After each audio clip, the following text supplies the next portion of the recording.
ये मैसेज सब तक आप बता दीजिए। फोर्थ कर्मचारी में पद बढ़ाने के संबंध में मेरी अधिकारियों से बात हुई है।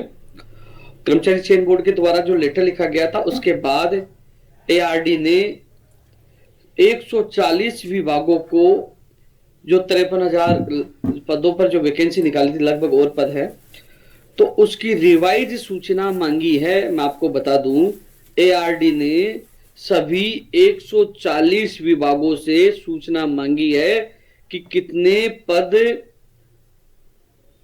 आपके पास और रिक्त हैं, जो पदों की संख्या बढ़ाई जाए।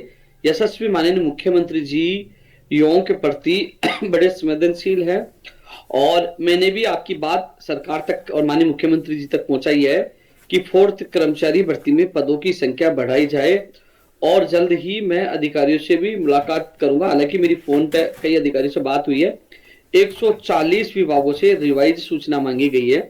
अब वो कितने पद आएंगे कि कितने पद और विभागों में खाली है। हालांकि एसएमएस में जो कुछ पद थे उसमें कमी हो सकती है, क्योंकि कई जमादारों के पद भी जोड़ दिए गए थे, लेकिन अन्य विभागों से पद बढ़कर आएंगे। तो ऐसे में कितनी पदों की संख्या बढ़ाई जा सकती है, 140 विभागों से सूचना आने के बाद ही स्थिति स्पष्ट होगी। मैं इस संबंध में माननीय मुख्यमंत्री जी तक अधिकारियों तक बात मैं पूछा रहा हूं और पूछा भी दी है और लगातार मैं प्रयास करूंगा।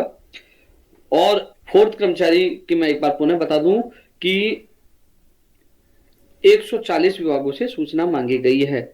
और अब देखना, मेरा वीडियो देखने के बाद कई लोगों को तो आज पता चलेगा कि 140 विभागों से ये फोर्थ कर्मचारी के पदों की सूचना मांगी। कई लोग कहेंगे, लेकिन मैं इतना जरूर कह सकता हूं, जो मुझसे मदद होगी मैं आपकी पूरी मदद करूंगा। अपने दिल पर हाथ रखना कि 12 साल मैंने सब कुछ त्याग किया और आपने जो कहा वो किया। अब जो मैंने उस समय लाइव में भी कहता था कि एक दिन मेरी याद आएगी, जब मैं छोड़ के चला जाऊंगा उस दिन मेरी याद आएगी। मेरा लाइव उठा के देखना, सर्च करना, पहले के पुराने लाइव मैं बोलता था, तो लोग सोचते थे कि यार क्या जाएगा, ये तो कुर्सी पर जम के बैठ गया या अध्यक्ष नहीं हटेगा। अब समझ में आ रहा कि चला गया तो चला गया, कहा था मैं छोड़ के चला जाऊंगा, उस दिन मेरी याद आएगी और मैं गया हूं। तो आज जरूर आपको एहसास होता होगा, सब लोगों को एहसास होता होगा, वो व्यक्ति डट कर खड़ा रहता था। सर्दी हो, गर्मी हो, चाहे बरसात हो, होली हो, चाहे दिवाली हो, चाहे लाठी हो, चाहे लाठी हो, चाहे अनशन के वो एसएमएस का हॉस्पिटल से कोई हो, कभी हटा दी, लड़ा हूं आप लोगों के लिए बेझिझक होकर। तो जहां मुझे मौका मिलेगा मैं आप लोगों की बात रखूंगा। लगातार मेरे कॉल आ रहे हैं, फिर आप लाइव में जुड़ूंगा। धन्यवाद। जय हिंद, जय भारत।